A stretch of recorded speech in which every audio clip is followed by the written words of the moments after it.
Hey there.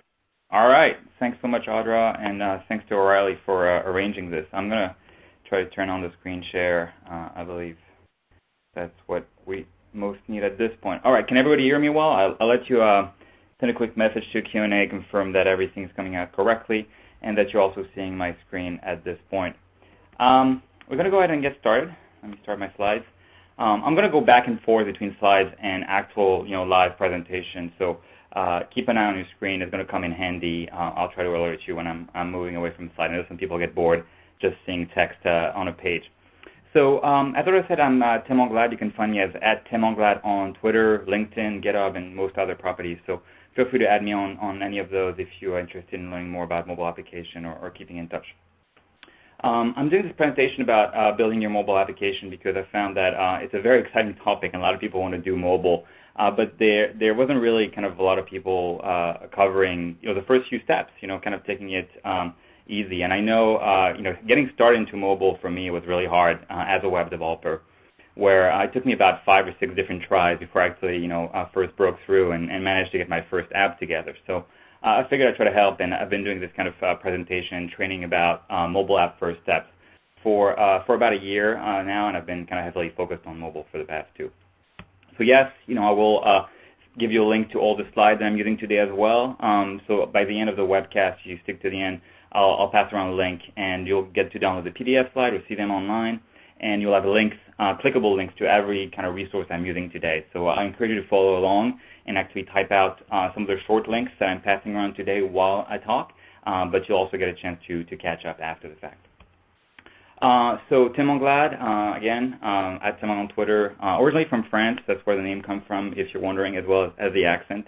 And I did a few things before I focused on mobile.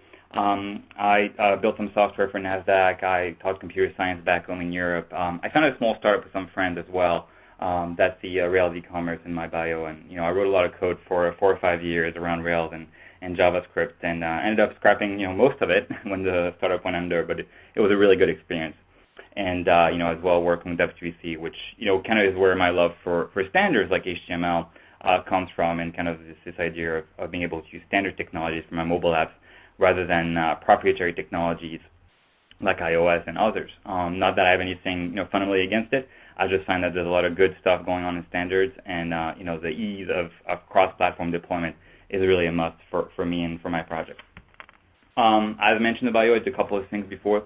I've heard about NoSQL Summer and NoSQL Tapes. I mentioned those quickly because they're kind of why I fell in love with mobile application in a very circuitous way. I spent a lot of time kind of dealing with MongoDB, CouchDB, Cassandra, those kind of databases, until I got to the trend of API backends, or backend as a service they're called sometimes. And those are kind of really kind of pimped out databases if you want to think about them that way. And they do a few more things beyond those SQL databases that kind of really made me fall back in love with front-end development, what I usually started doing. And all the stuff that used to really make me angry about front-end development, like, not the ability to, inability rather to control the project end-to-end, do front-end and back-end easily, all the setup configuration woes, and having the application server talk to the database and securing your deployment, etc. I think they were kind of solved very elegantly with this new class of tools, API backends, backend as a service. So that's what got me back into mobile development and front-end development in general. So I've been focusing on mobile for about 2 years now. First through CouchDB and now through APIs and mobile app development at Apogee. I work for them in Palo Alto, California. We're a small growing startup, I guess. We're at this stage about 350 employees, and we do work for large companies that want to build APIs, apps, and data. And so we do that for many of the top retailers. If you buy stuff in big boxes from them, they're probably one of our customers. And it's named like Best Buy, eBay, Walgreens, those kind of people. So there's a bunch of companies that trust us to help us build their APIs, help us build their apps, and help us with help them with their data problems. We do some stuff with smaller companies, a non-retail company, obviously, as well, including some startups like Shazam and Akanat Cheeseburger, the network for memes. So a bunch of names. So we've been dealing with mobile apps, and through this, we kind of learned a lot about what people want to build and the kind of pitfalls that they encounter when they want to build mobile application, whether they're small developers on their own without a team, without any resources, or they're a big company, a big Fortune 500 company that, has mobile, at the center of the strategy for 2013, 2014. So this wide range of experience kind of spurred us to start offering a lot more kind of training and sharing a lot more, kind of in the vein of what we've been doing with APIs, and that's kind of, a lot of what I've been focusing on personally, kind of just giving as much help out there as possible to help share what we've learned. So I'm doing this 3-hour OffCon tutorial this year at OffCon on Monday. So, I want to make sure that people are aware of that, and sign up for it. It's going to be a very extended version of this. Here today we barely have an hour to try to cover stuff very quickly. At OffCon we'll have about 3.5 hours, and we'll go into a lot more detail about this. So if you like what you hear today, keep track of this URL and sign up. You'll have a lot more time to build stuff as we go along and to ask me kind of specific questions as well. I'll try to stop for Q&A during the session, but feel free to sign up for this if you want more time. We're going to use HTML5 for this application, and I'm going to stay focused on that. HTML5 obviously kind of a great development of the past few years in technologies. A long time in the making, still not finalized, an emerging standard as it's called. But mostly it's kind of the center of a big renewal around web development and a kind of start anew, not only on HTML proper, but also around related standards for JavaScript, for CSS, mobile support, and kind of general new trends in web development, such as client-side development, single-page applications, etc. So you'll see that HTML5 is often named with a 5 tacked onto it when in the context of mobile, but we'll actually use very little of HTML5 for mobile applications. You don't really need to write HTML5 specific code. A lot of the code you write actually works fine in HTML4.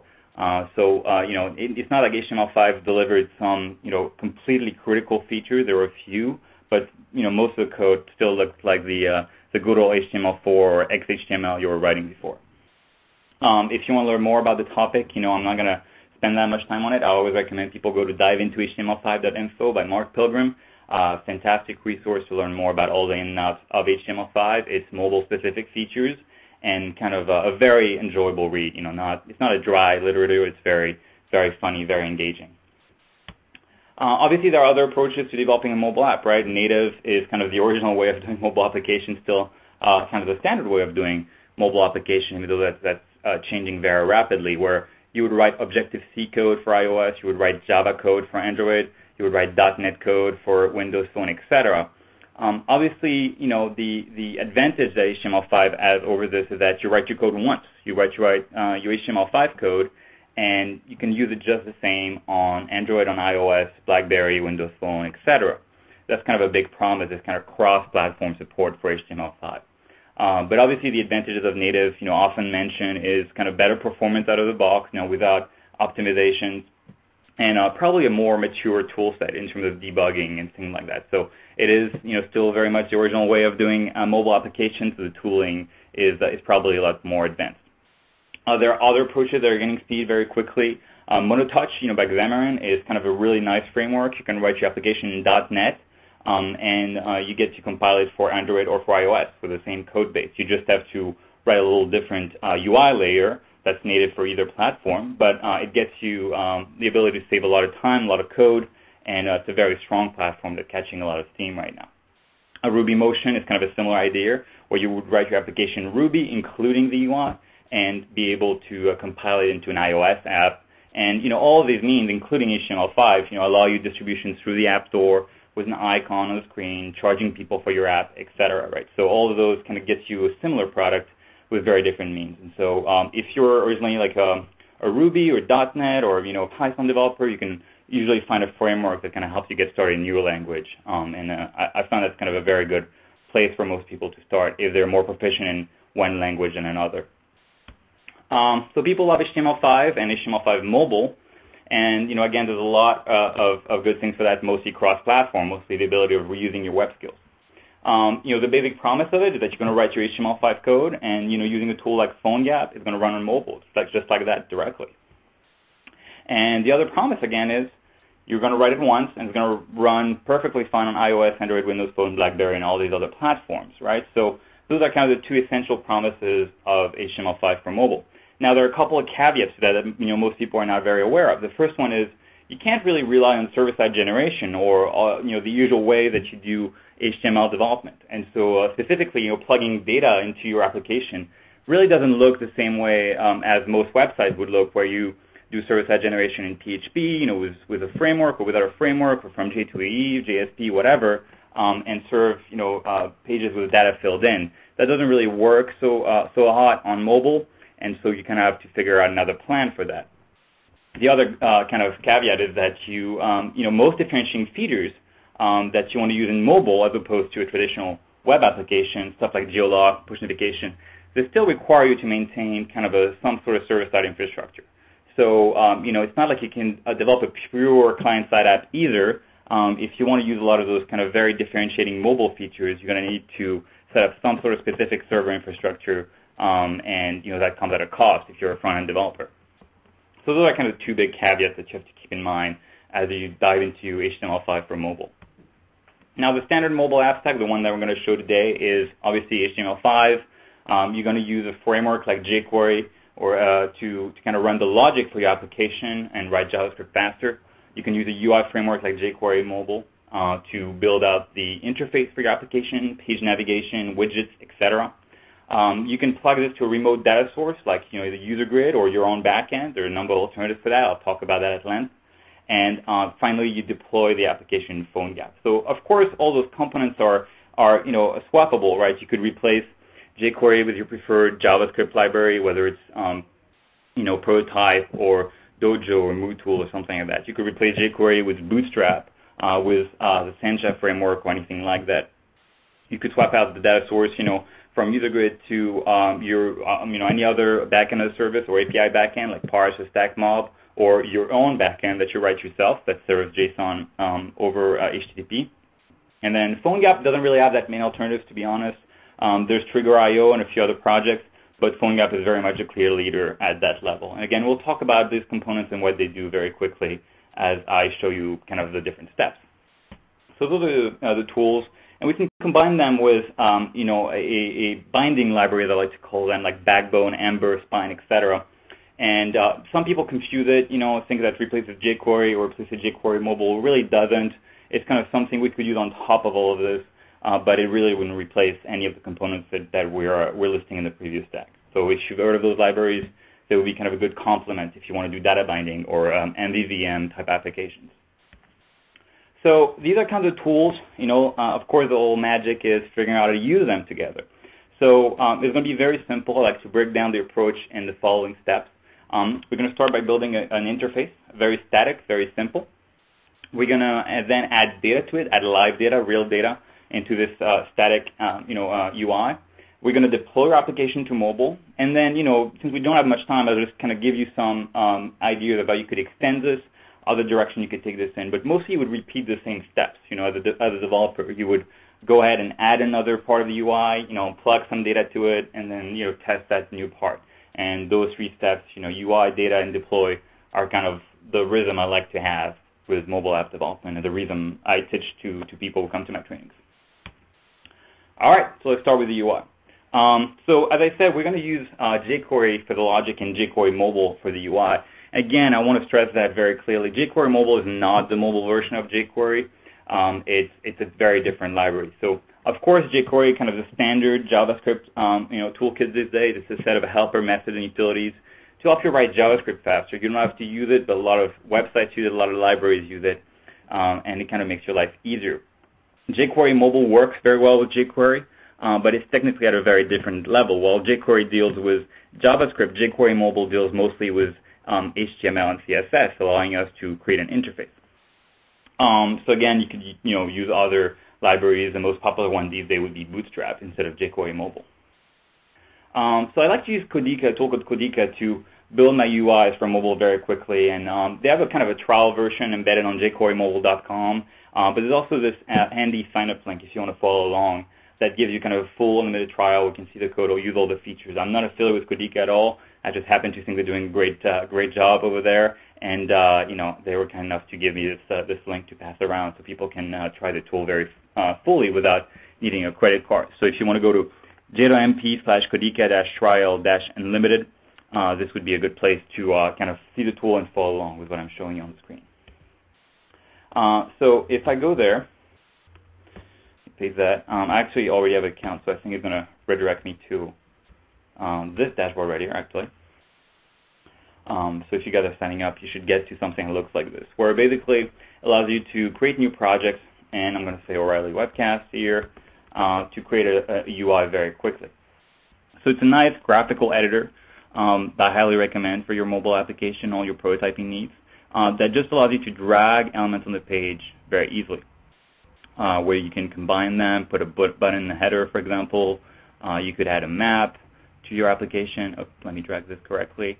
You could add list views to create like a list of items that are combined, into this nice little handy list for navigation purposes.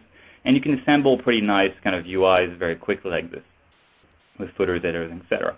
So I like that tool a lot. It kind of allows me to centralize things very quickly. And so, the idea of it is that it writes compliant, jQuery mobile compliant code, clean HTML, and it allows you to export it kind of very easily. So then you can edit it and plug your own logic into it. So that's basically what I'm going to do here. I'm going to use this kind of tool to kind of prototype something. Let's say put a title on my page, my books. I'm going to change my button here to say add. I'm going to use it later to power, a small form. Maybe pick an icon for it from the jQuery mobile library, and you can change positioning, etc. Anything you would, expect from a prototyping tool. You can adjust color schemes. You can do, many different things. So this looks pretty good. I'm going to tweak some more options in here just to kind of give you an idea of how much you can adapt it. I'm going to say read only to yes because I just want to use it as static list. And I'm going to delete my divider. So, as you can tell, I'm kind of building this very simple screen where maybe I want to flow a list of books here with, different titles and authors. I'm going to say, in my mock, I'm going to say title 1, and then here would be title 2, and I would flow like this, multiple books that are in my books collection.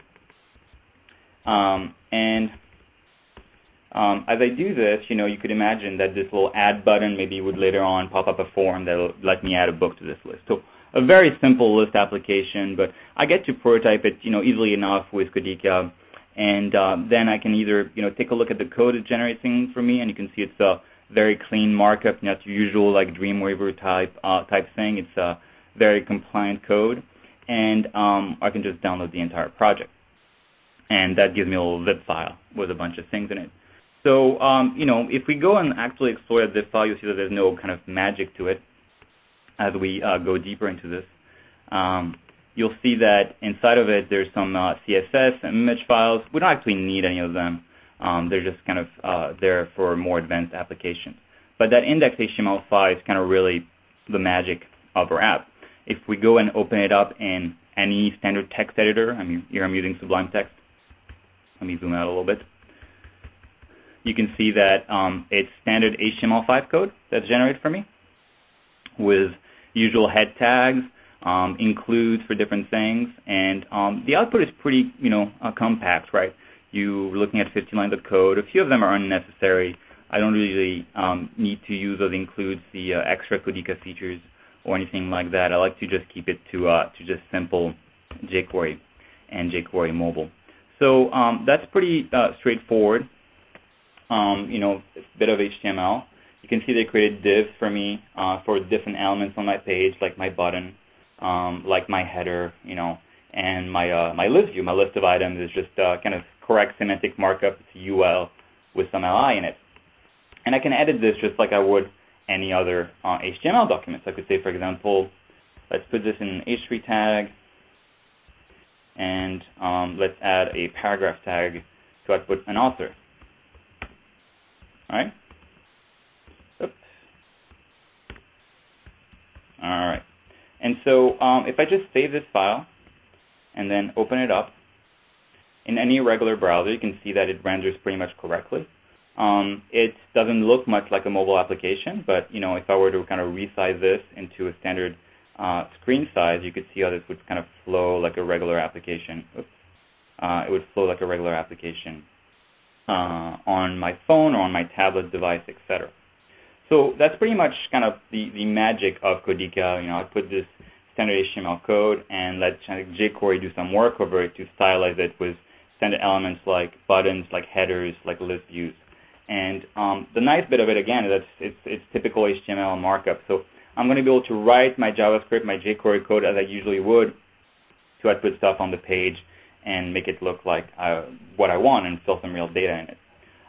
The magic of jQuery mobile and the way it really works is that it doesn't actually the browser doesn't actually render the code as you write it. What jQuery mobile does when it's loaded onto a page, like in this case, for example, through the script include, is that it's going to go through the DOM and decorate all the elements on the page with additional classes, styles, sometimes insert entire HTML elements into the page. So if you actually go in and look at the document that is rendered inside, you will see that it adds a bunch of declaration and a bunch of code that make it render the way it does and kind of allow it to render very quickly on mobile, help it overcome cross-platform differences, and generally kind of keeps the code you have to edit in HTML to a minimum. You're looking at 40 lines of code for a single page app. Maybe you're looking at 60 for a two-page application, etc. And it's much easier to maintain that standard production code with lots of classes everywhere, lots of spans that are put in for rendering. jQuery Mobile does that for you and lets you edit a very simple outline. So we have a nice little application here. And again, we've prototyped it very quickly with Codiqa. I put this HTML code for us that jQuery Mobile is rendering kind of correctly, helping us later on detect touches. But the trick of it is that we can keep developing this just like we would any regular web application. It works fine in a text editor, works fine in the browser. So we don't need to mess with Xcode or Eclipse ADT or any of those things. Right now, we can just keep developing this as we would any regular web application. All right, let me see if we have any questions. I've been talking for a while now, and I want to make sure that we don't have anything major. Oh, I do see the Q&A tab flashing red. Let's see. I do have a couple of questions. So, using Codiqa, can you embed a graphic in the list view? Yes, you can actually do that. So if you look at this, it's actually a standard jQuery mobile feature, not a Codiqa feature. Codiqa is just an editor for jQuery mobile, really. And so if you go to jQueryMobile.com, you'll see that you can customize this in a lot of ways, including adding kind of thumbnails or images in general to list views. So you can go explore this. There are several demos you can see inside jQuery. This one actually doesn't render properly anymore. I see that they have to update their code, but you should be able to do that very easily. If it's not supported directly by jQuery Mobile, it's very extensible. You can write themes, or you can just hack your way through it and insert images. That works fine. It tries to be very compliant with your own code. Let's see if we have another question. Said no alternative to PhoneGap. Yeah, there's a few, right? As I mentioned, you can use Trigger.io, you can use Titanium, all of those.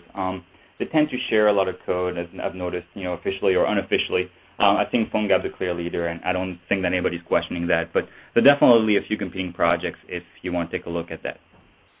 All right. So we have our application, and we're hitting that point into a mobile app. And by the way, for those of you that are interested, let me go back to my slides. If you're interested in kind of seeing the code that I've just generated, you can go grab it here. I'll leave that link up for a little bit so that you guys catch up to it. It just kind of outputs the code that I've been showing. So we have this code. It's very static. Everything is inside the HTML. And we're getting to the point where we're like, okay, cool, that works fine. Maybe I just want to go ahead and start deploying that stuff right now. But really the only thing that I'm missing is kind of plugging data into it, right? So obviously we have to figure out a way to insert real books into this, or if people add a new book later on into this application, to let them save that book, right? And so we're getting to the point of, what I used to call when I was a front developer, the where do I get that and where do I put that step, where I would tap on the shoulder of my backend guy and be like, okay, is there an endpoint where I can get that, or do I save that into the database? What do we do with that information? Where can I read that information? So this is kind of a very common pattern for front-end development, here it's no different. As I said, you don't get to reuse your server-side generation backends, but if you've used JSON backends, API backends before, you kind of know what that looks like. So this is step 2 of our application. Again, step 1 was building a UI. Step 2 is figuring out how to plug real data into it. And then after that will be step 3, deploying it to mobile. So this step is actually fairly simple. Just to make sure that we understand the problem, what we're hitting with most applications that don't just work locally, they need you to be able to sign in, to share data with your friends, to give you backup to your data. Even if you're not explicitly sharing with your friends, to just kind of be able to collaborate, like read a list of venues or be able to see any sort of information that's shared across all versions of the app, is that you have an app to build.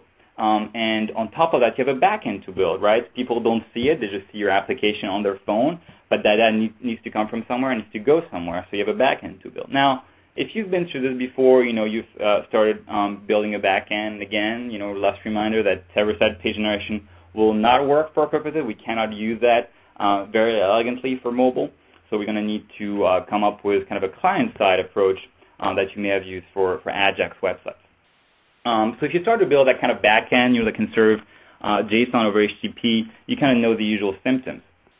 On one end, you gotta build all that stuff, and that comes with a certain list of side effects I like to list off. So the first one, maybe you've experienced it before, I like to call it acute Apache anxiety, when you have to figure out, how to write that config file, how to make sure everything is deployed. Some people, I'm sure, are saying right now, Nginx, but that doesn't really quite help you that much on that side. The Nginx config files are quite still complicated, as far as I'm concerned, at least. Maybe you wake up at night and you go to PHP frequently, so that may be a problem for the older folks in there, sticking to PHP and going a lot to that. Maybe you are just trying to figure out permission, security, access, all that stuff, and you go ahead and you tear your ACL, and that's kind of a season-ending injury. It's really hard to come back from if you schmudge yourself out of your servers. That can be quite problematic. Now, you may be working for a big company that has a bad case of sysadminitis, where people ask you to approve packages, make sure you can deploy all that stuff to create that backend for your app. Maybe if you work in San Francisco, you have the opposite issue, which I call chronic hipster dysplasia. I feel like, oh, you should use Node.js for that, or why don't you use the very latest? And people will always want to have a say in the tools you're choosing for your application. Maybe you have to run all this software somewhere, and so you go into the cloud, and you put that all on Amazon, and then for some reason, the entire state of Virginia seems to disappear off the map, and you have a bad case of the uh-ohs, as no server is available to serve your application. And that's all pretty bad, but of course, there's also the worst side effect of all, MongoDB. All right, friends don't let friends use MongoDB. It's okay, we've all done it, but the first step is admitting it. So let's say you're trying to set all that up, and it's very complicated, and you get through it. Fantastic, good job for you. Keep applying all the security updates, keep that going. And after all that, well, you still haven't written your backend at all. So, you still need to write the server code for this. And that can be a very complicated process. And, if you've written this before, maybe it looks like this in pseudocode. You have some sort of a RESTful endpoint, for example, to receive users, user creation signups. You parse the input, you validate the input, you enter into the database. You rinse, you repeat, and you do that for every single model in your application. All right? That's the same code over and over and over and over again. I've written it 7 times. You've written it 7 times. It's really painful. What's worse about it is you never write it correctly. You always forget some sort of validation error. You always forget some sort of security problem, and it's incredibly hard to write correctly for general cases, and it's incredibly hard to reuse properly. So API backends kind of provide an alternative to that. If you have the skills to do that, that's fantastic. You should keep doing it. If you're more of a front-end developer, there's a way to abstract this for you. It doesn't require you, learning all of that or tapping on the shoulder of one of your back-end developer friends. The basic premise of it is that it's like a database that you can call directly from your client code. The other way to think about it would be kind of like a cloud service, right? And you can, store your data to it. It's like, say, hey, here's a book. Here's another book. Please save that for me. And then afterwards, you can say, oh, please give me all my books back. I need to display this into my application. All right. One last way to think about it is kind of like a Dropbox or an iCloud. Those services, but instead of synchronizing your files or your calendars, they synchronize the data for your app. And again, I'm talking about this because I think it's really the game changer for mobile development. HTML5 does a lot in helping you reuse your web skills, but without the ability to use something like that to write your own backend, you wouldn't be seeing applications pop up at the rate they do right now, and so many people kind of going into mobile and making a fortune in mobile. So it kind of looks like this, from an architecture standpoint. You still get to write your application code on the left, just like the way you were before, using JavaScript, for HTML5 app, or using native code if you were writing native code, or using PHP or Ruby or anything like that if you're writing server-side code. You use a small SDK that the API backend provides to you in red, and again, it's in the same language as in the application language. And that SDK will go ahead and make calls for you on a server infrastructure to save and retrieve objects. Usually through a RESTful API that you can access directly as well if you don't want to use the SDK. But most of the access will actually go through the SDK. So again, this all kind of grayed out, and all the red parts, you don't really need to worry that much about it. You need to understand the SDK. But if you don't want to worry about the server infrastructure, if you don't want to worry about the REST API, you really don't have to. So the SDK is, again, available usually depending on your providers. Native IF, native Android, usually there. HTML5, mobile, with JavaScript SDK, usually there. And then from provider to provider, you'll get sometimes .NET SDK, Java server-side SDK, Node.js, Ruby on Rails, etc. Right? A bunch of different alternatives for different applications. But again, the strong suit of this is mobile, and that new class of tool is kind of really what enables mobile development for a lot of people, especially from HTML5. So those, they do more than simple storage. There's a bunch more features that you can use for them, like push notification, etc. They deliver a lot of those, mobile-specific features I was mentioning that require some server infrastructure. They tend to also offer that for you. So again, class of tool I highly recommend. So really, it's the fastest way to add backend capabilities to your app. I use them all the time, whether it's small apps or big apps. And I think they're really good if you're a front-end developer, without kind of a lot of back-end experience or a lot of time to write and maintain your own back-end. There's many alternatives. I want to make sure I mention them at length. You have companies like Parse.com, recently acquired by Facebook. Very much one of the leading providers of this kind of service. You have companies like StackMob that do this on a stack. I think it's powered MongoDB, Node.js. Same thing, very powerful, very well-known kind of solution. You have Buddy.io, you have Bass.io, you have Kinvey, Kinvey. You have a bunch of different alternatives. Now, in this webcast, I'm actually going to show you some example using Appigee's own solution because it's free and open source.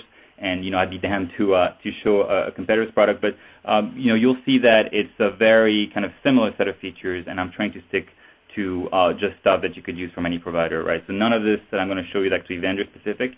You could follow along using any other competitor and build your app using any of those services. So the open source version is called UserGrid, and the private version is called Appigee App Services. So you may see either name, and they're very much equivalent. As I said, the product is completely free. There's only a 25 gigabyte storage limit and a 10 million push notification limit.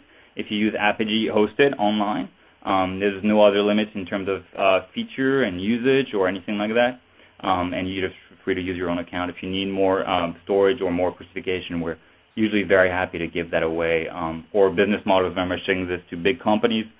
We don't charge developers and startups for usage, even if they ramp up big usage. And again, as I said, there's a full open source version out there, so you don't have to trust us to run it. You can just go ahead, use the code, extend it, and just grab it from GitHub. So we have some traction there as well with some stars and some forks starting to happen on the project.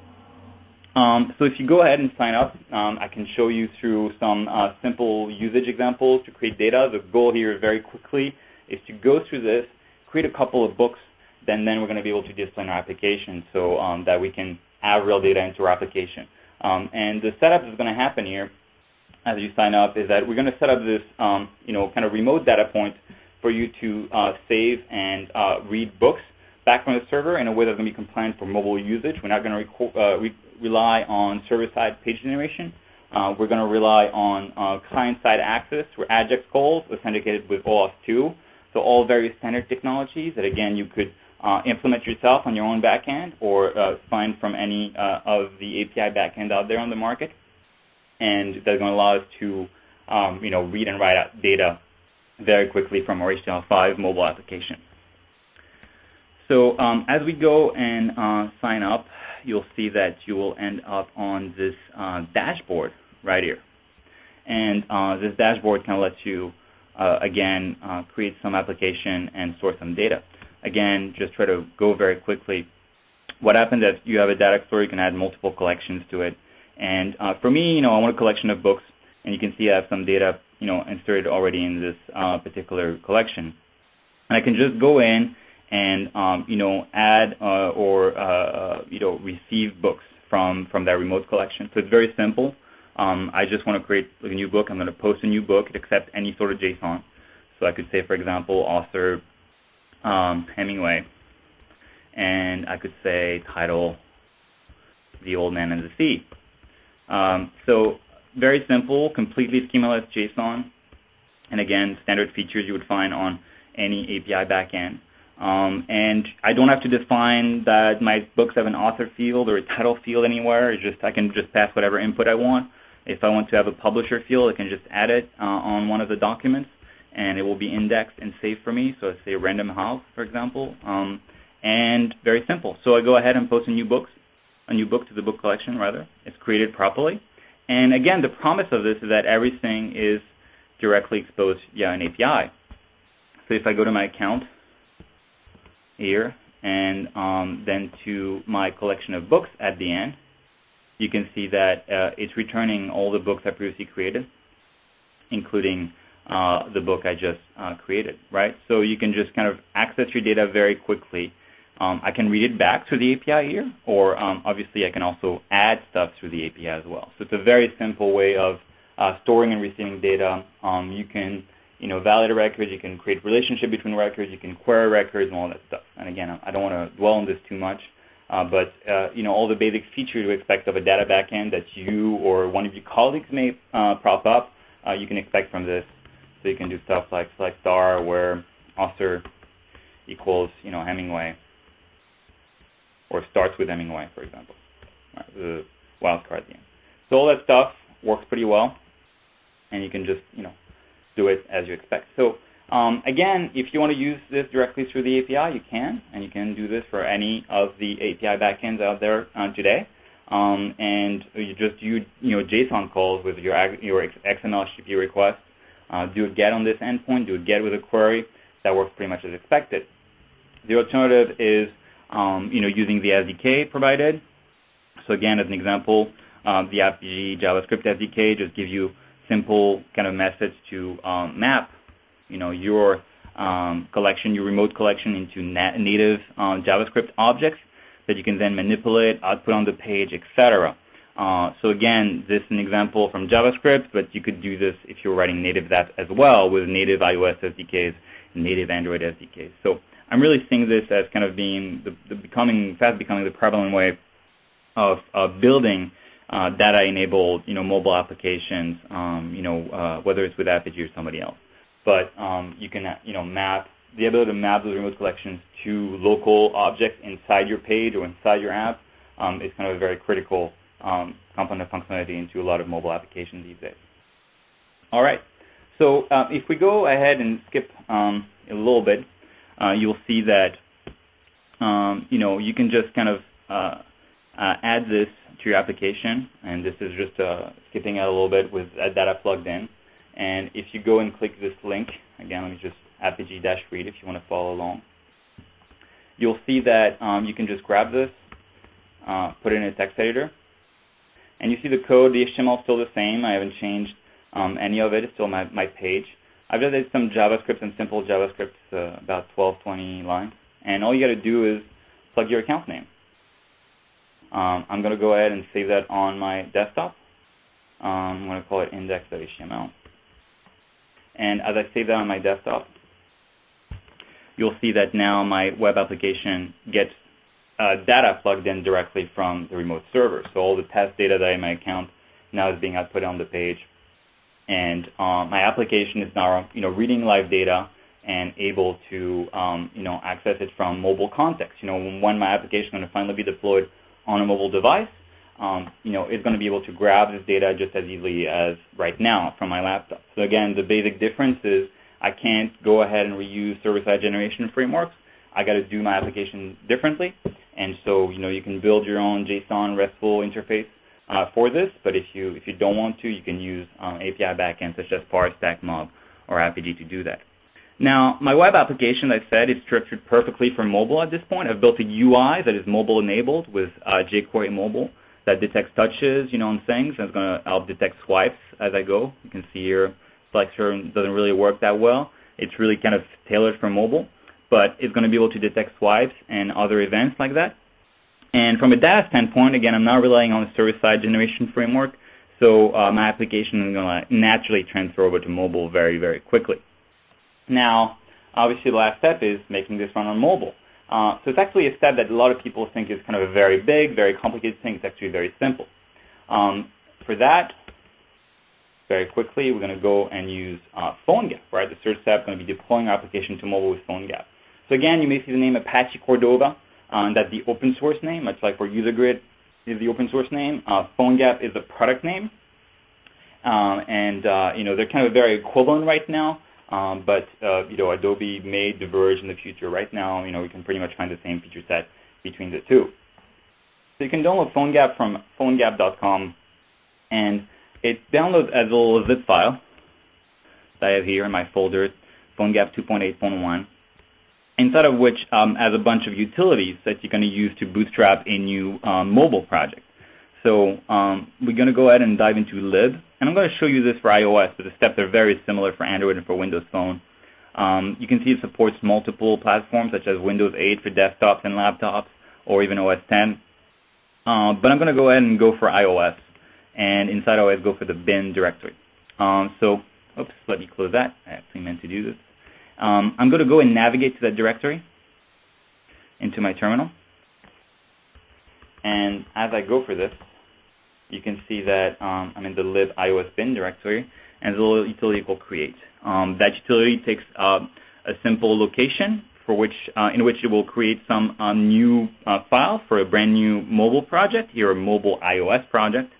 And I'm going to just put that on the desktop, and I'm going to put in PhoneGap app.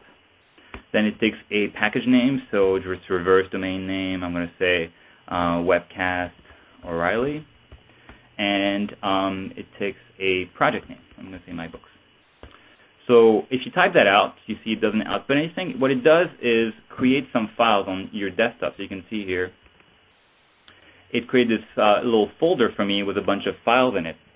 And that's a typical native iOS project, as you would if you were writing Objective-C. And that's a set of wrapper files that PhoneGap is creating for you to be able to deploy this in. So if I go ahead and double-click this, you'll see that it's just going to open Xcode. If I were doing this for Android, it would open Eclipse, right now.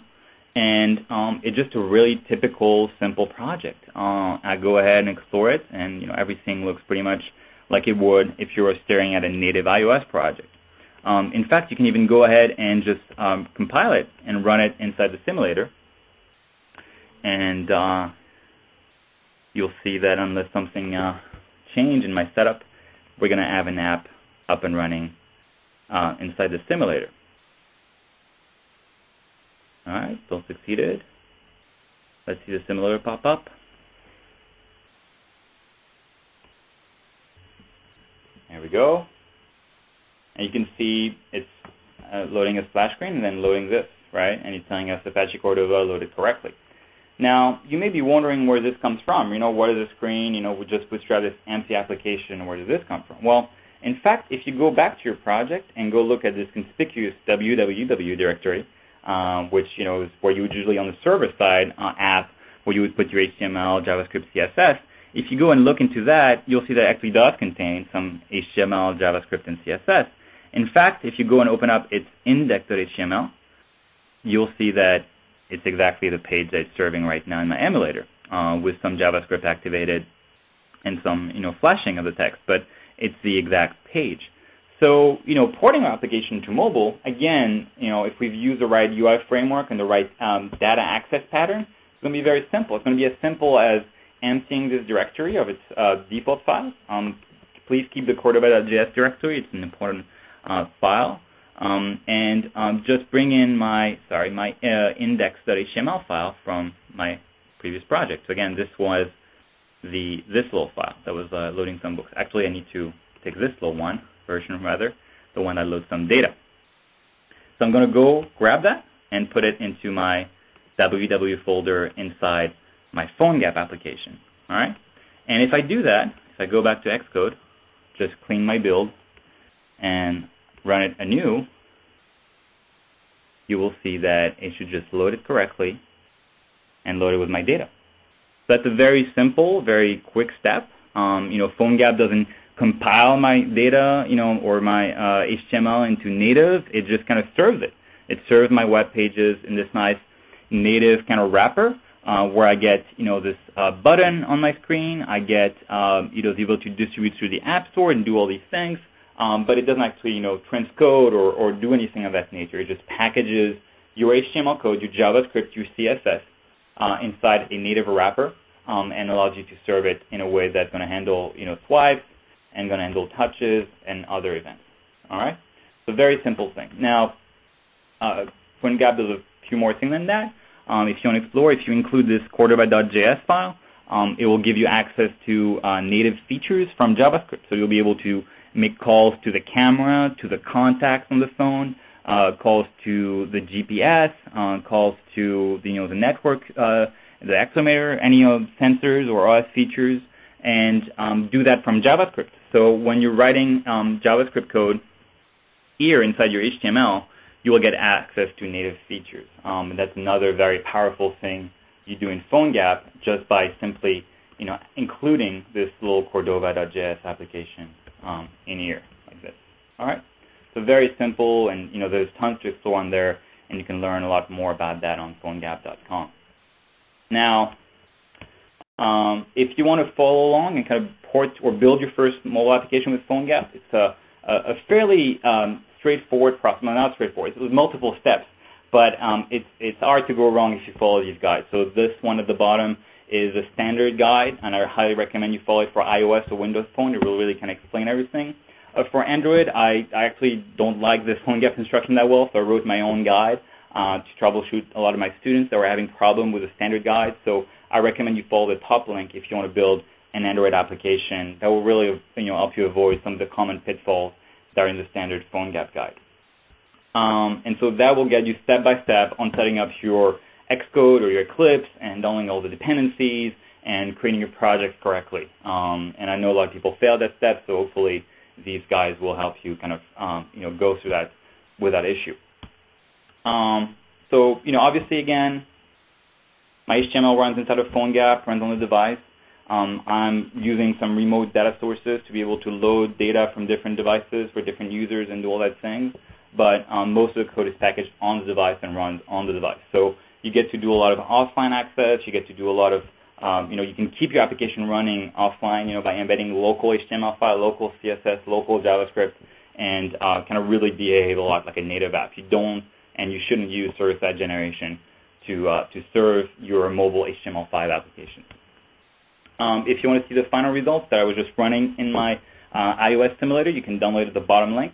And there's also kind of a full PhoneGap project, again, using the same code we've been using so far, just a slightly more advanced version at the top URL. And all you need to do in that to really make it work with the data loading is just swap out the username with your own IPG username, just so that it adds the right data source.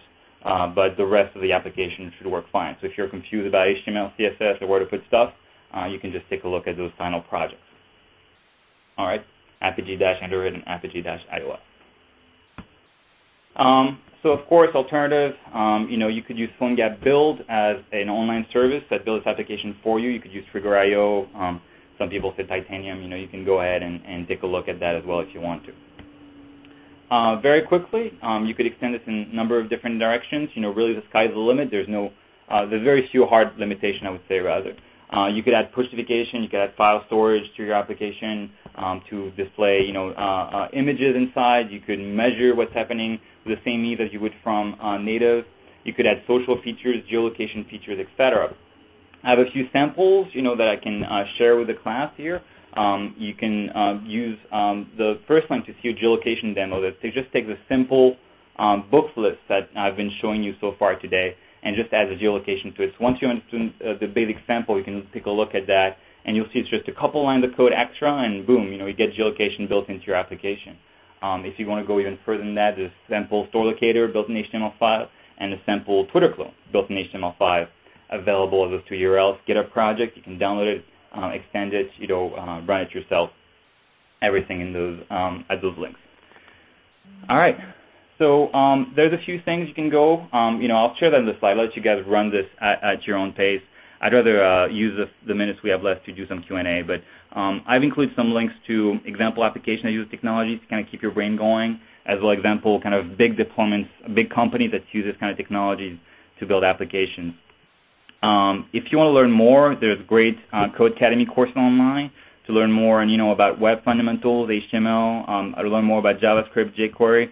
And if you want to learn more about mobile, we also have an FPG course on there that kind of guides you through all these steps, very carefully. So, you have interactive code samples you can run, etc. So Code Academy, another great resource if you don't know already, where you get to edit the code directly, see it run, live, and kind of go step by step. Some great content on there, and I highly recommend those courses. And of course, there's also this mailing list. Some of you may know about it already. It's called AppCraft.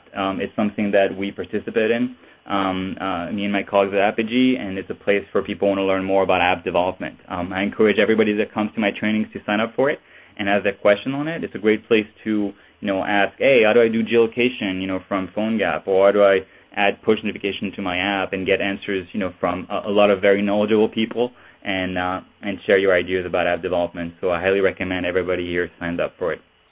It's a great place to ask a question if I don't get to your question during the Q&A as well.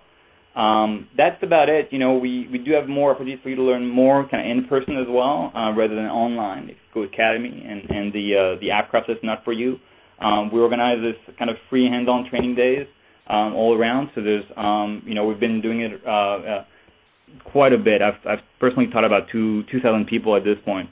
And including, about 1,000 people so far in San Francisco alone. A lot of people there, but Denver, Philadelphia, Houston, Amsterdam, they've all kind of received this sort of training. As I said, I'm doing another one at OSCON this year, July. And, if you're in Portland at all, if you can get there, you should totally sign up for it. It's going to be a great way to go into a lot more detail about all the topics. And, if not, you can send me an email to tim.a@apigee.com. And if you can find me 20 people that want to learn about mobile development, I will come and do it for free. I'll even take requests for native training or for trainings about specific aspects of mobile development if you don't want a general intro using the tools that I showed you. And so, again, just find me 20 people in your city, in your company, at your meetup group, for your conference, anything like that, and I'll be very happy to do it. That's about it. Let's see if we have time for some Q&A. Again, if you want to try Apigee, link is right there. If you want to ask me questions about mobile app development in general or about Apigee specifically, you can contact me directly. And all the slides that I've been using today, they're already online here at j.mp/O'Reilly First App. So please feel free to go there. All the links are clickable from those slides, so you'll be able to run through this very easily. That's about it. Let's see if we have some questions. All right. Actually, I don't. All right. So we seem to be good so far. Hey. Actually, if you refresh your refresh. screen, there should be a lot. There we go. All right. Let's see. Lots of questions. Can you do an app for iOS and a Windows platform? Yes, absolutely. You can just use the same HTML code. So when you see this little www folder that I've been working in, you can generate a project for Android, generate a native project for Windows Phone or for Windows 8. And they will all have this little www folder, and you can just put the same HTML, CSS, and JavaScript in the www folder on any platform, and it will work. So you can absolutely do that. Let's see. All right, some comments about MongoDB. We'll keep that for a longer conversation, maybe another 1-hour webcast. How do you secure the APIs? So to make sure you only authorize users to add books, etc., and prevent unauthorized mobile access. So the short version of it is that you use OAuth. The application that I was showing you is unsecure by design. We use that. It's called a sandbox, and we use that to let people kind of access stuff very easily. But all other applications are secured using OAuth too. And so that's the short version of this. If you want to learn a little bit more about it, is Node.js environment supporting the Apigee Cloud? So yes, you can write a lot of JavaScript code, including some Node.js code. And so if you want to learn more about that, you can send me an email, again, tim.a@apigee.com, and I'll get you hooked up with that. Let's see. Does PhoneGap support WebSockets? So I've actually never tried, but there shouldn't be any problem with that. You should be able to do that. It's just HTTP, so if your server support that, and if your a connection provider support that, shouldn't have any issues using WebSockets from PhoneGap. You basically have this full kind of WebKit environment running, and so if your feature is supported by mobile WebKit, such as WebSocket is, it should work perfectly fine from PhoneGap. How do I maintain the session cookie when using the backend API for HTTP requests? So same thing as before, it's actually using OAuth 2. OAuth 2 will give you a token that will act as a session cookie of sorts and replace it essentially. And so the same mechanism as you use to secure your application, it will also work to maintain your session. Can you develop portrait, landscape, phone, tablet? So yes, you can absolutely do that, Mark. You can just go into Codiqa and you can try different screen sizes here. You can also rotate and do different stuff. You'll see that by default, jQuery Mobile can extend things in a way that you would expect headers stay the same width, but the rest kind of moves around. And so you can definitely do that. And you can hook into JavaScript events to detect screen sizes, and PhoneGap can help you detect orientation or lock it if you prefer to lock it. So absolutely supported, yes. Let's see. Can you upload pics from the phone using jQuery Mobile? Yes, so you can use, jQuery Mobile doesn't really factor into this, Sean. jQuery Mobile just does the UI for you. So you will actually need to use just standard jQuery to upload basically for data, for example, or if you want to load binary data from the phone, for example, a picture from the camera or a picture from the library, you can actually use a PhoneGap plugin called File Transfer that will help you upload that to any standard backend that can accept file upload. So that works pretty well, but it's not from jQuery Mobile. It's either using standard jQuery or standard XHR or by using the PhoneGap plugin called File Transfer. All right, what's the best API for pulling UPC scan into HTML5? So I've actually never done that, so that's a good question. I would really encourage you to have that on AppCraft. I've never done UPC scanning from mobile, and so that's a really good question. I definitely would have that on AppCraft. Codiqa is free to an extent. I see a question about that. So yes, you can use it for free for 15 days using the link I showed you, or if you go to jQueryMobile.com, the standard page for the jQuery Mobile library, if you scroll down, you'll see that there's a free version of it that lets you download code. It's completely free, and so you can use that as well. So it's the only non-open source software that I use in my training, but it's so easy and it's such a joy to use that I haven't found a good replacement yet. You can always write jQuery Mobile code manually. That always works. So you can go do that. Fourthly, Codiqa, you can use it for free from this embed right here, or you can use a 15-day free trial that I've shared with you in those links. I think we just have a couple more. The JavaScript looks like it's loaded from a remote site. Do I need my phone to be connected to the web to use this method? So no, you don't. You're absolutely right. You saw the code here is loading from the internet, but you could absolutely just put those files into your www folder, right, and link them locally. So you could put your jQuery here and your jQuery Mobile and everything like that. So you do not have to be connected to the internet to use jQuery Mobile and jQuery and all that stuff. Absolutely. Difference between PhoneGap and Sencha. So Sencha does a lot of things. It's a complete tool, a complete suite of tools for mobile development, kind of its own environment. So it brings its own replacement for jQuery, jQuery Mobile, for user grid, for all the stuff that we've been talking about today, and kind of asks you to use all of them at once. It's fairly modular, but it's really, if you look at their docs, you look at the experience, you can expect that you're going to use their entire platform. PhoneGap only, replaces one of those components, the actual delivery, which actually I don't think Sencha does. Actually, Sencha still, you can still use it with PhoneGap if you want to. But PhoneGap only does the deployment. Sencha has a full kind of suite of tools for mobile development. And last question, I know we're over a little bit already. Why are some PhoneGap applications not usable and not actively maintained? So Cordova Qt, Cordova Windows, etc. So the answer is actually pretty simple.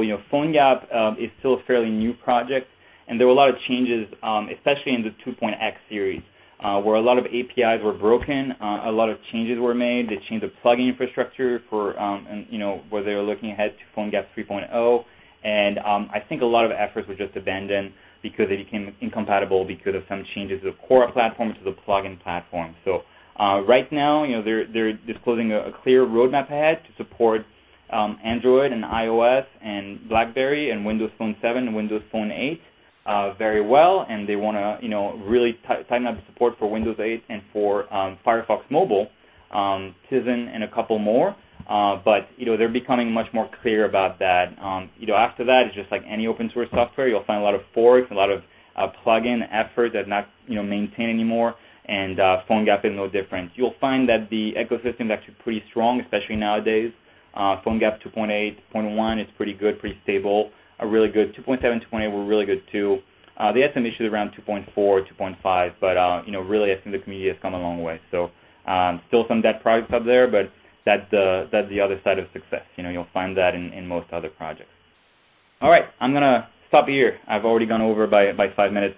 I'm going to stop at this, and again, encourage you to go and try Apigee, sign up for the OSCON tutorial, ask me any question you have about mobile development, anything at all, whether it's Apigee or not, on Twitter at Tim Anglade or tim.a@apigee.com. I'm always happy to help, about any question whatsoever about mobile. And you can find all the slides with all the links clickable, all the code samples, all the downloads, all the tools at j.mp/O'Reilly First App. That's it. Thank you so much again. I don't know, Audra, if you want to close or if you're just going to close the connection, but thanks again for everybody for joining today. Thank you so much, Tim, for an amazing webcast. All right, everyone, that's it for today. Let's thank Tim for his time and a job well done speaking to us today. And as a reminder, we will have this webcast archive up within 48 hours. You can also see Tim in person when he speaks at our flagship conference, OSCON, in July. So thank you all for joining us today. We hope you had a good time. I know we did. And again, a big thank you to Tim for presenting to us. Goodbye.